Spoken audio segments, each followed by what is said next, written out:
So the first one says, what is open access e-resources and proprietary e-resources? As I said, that open access e-resources is the freely available, right? That is freely available to anyone. And the proprietary is that whatever that we pay it for whenever we are subscribing anything that will pay to the publisher. That is the proprietary. That is their propriety. So this is the basic difference. Okay, sir. So we have a student asking, can we manage both type e-resource in ERMS, and what is the difference? Yeah, so this both type of research, that is the open access and the proprietary. You can manage both in the ERMS softwares, but the things is that for the this proprietary, you can manage their license agreement properly, whereas the other things are same Okay. for the both the open access and proprietary. Okay, sir. So the next question says, can we consider blog, wiki as e-resources? Sorry, what you asked? Sir, the student is asking, can we consider blog, wiki as e-resources? Yeah, whatever the in electronic forms that we consider the resources, whether the blog, wiki, or the any content that is floated, I mean the share with the Facebook or the LinkedIn, that we consider the e-resources. Okay, sir. And the next one says that what is the career in library science? Is this position as good as a professor position? Uh, that there are a lot of the good opportunities are these days you'll find in the library science. There are many posts are there, and for the librarians, those who are the librarian in the big library like the universities and the IITs, IISERs like this institute, all the librarians they are joining on a professor scales.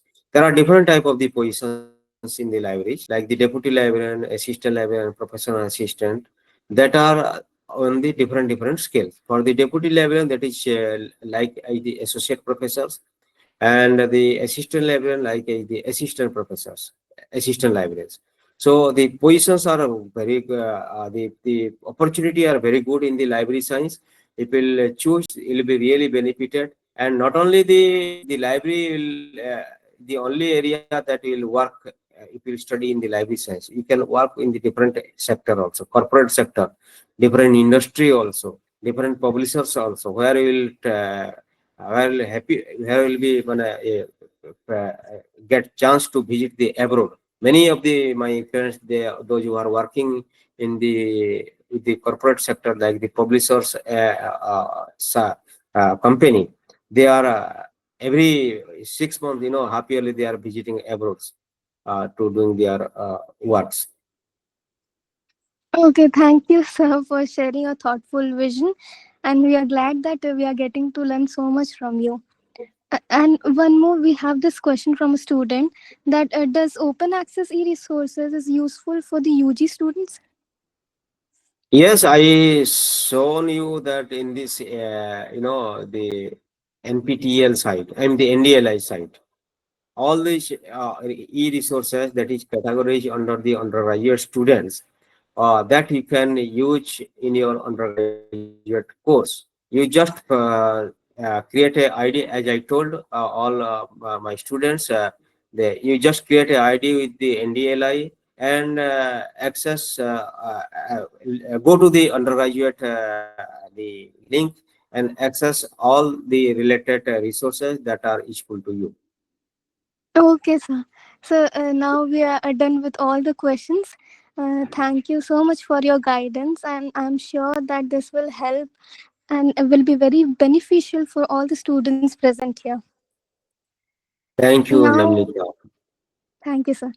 Now I invite our internship director of Johar Lord Buddha Foundation, Mr. Gopal Krishna Sharma, sir, to propose the vote of thanks for today's session. Okay, thank you, Navneet. Uh,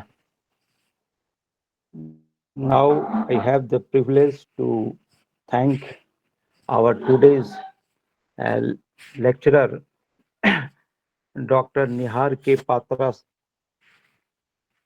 as I learned from you that he is a very much expert and knowledgeable person in the field of library science.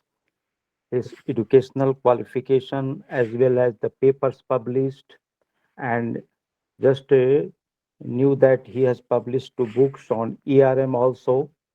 He got PhD on electronic resource management.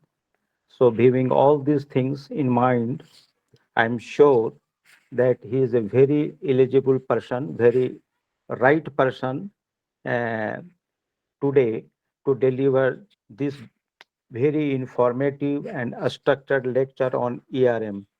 And I hope all the students who has been in this joined this session got benefited by his knowledge and information.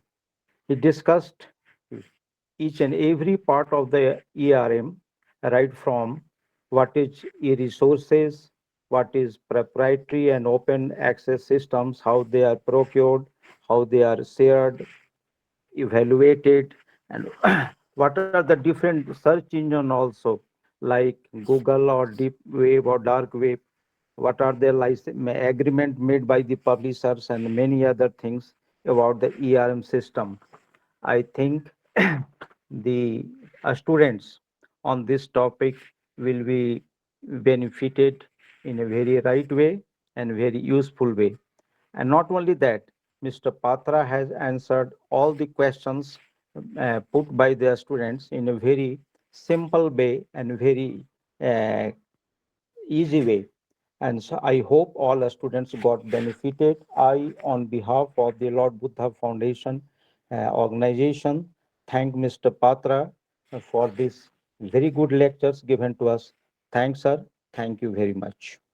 Thank you, sir, for your kind words. Namaste. Yes, thank you. Thank you, sir. Thank Thank you, girls, for your cooperation and time. And I wish for your support throughout this session. With that, I conclude our today's meeting. Thank you all and have a great day. Okay. Thank you, Navnita. Thank you, madam. Thank you, sir.